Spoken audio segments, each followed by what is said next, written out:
Меня зовут Венера. Я в 2023 году закончила Creative Academy. Сейчас работаю SMM-специалистом. Я почти 10 лет сидела в декрете, ничем не занималась, поэтому дома я у себя снимала, как я готовлю, как я занимаюсь с детьми, вот эта вот съемка, Инстаграм, вот это все меня привлекало.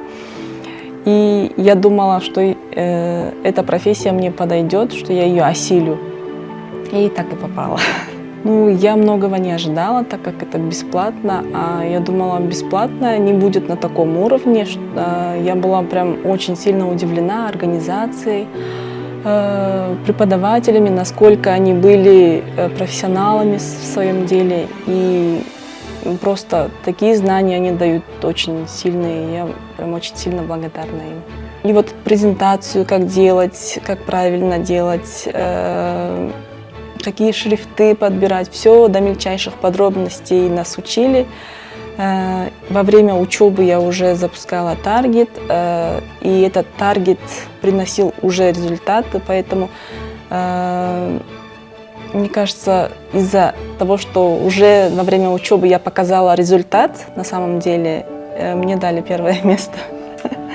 Моя жизнь изменилась конкретно. На защите диплома в жюри сидела Камила, она руководитель маркетингового агентства «Зигзаг».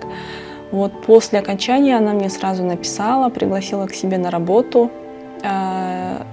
И я сразу согласилась, и так и работаю уже год в маркетинговом агентстве.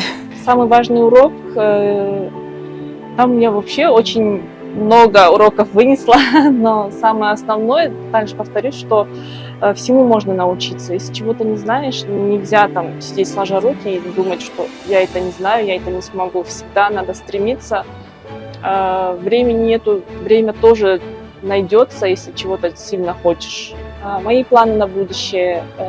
Сейчас, до этого я вела много проектов, которые мне давали в агентстве. Сейчас я хочу выбрать несколько проектов сама, интересных для меня, чтобы это меня зажигало, чтобы я приносила большой вклад в это дело.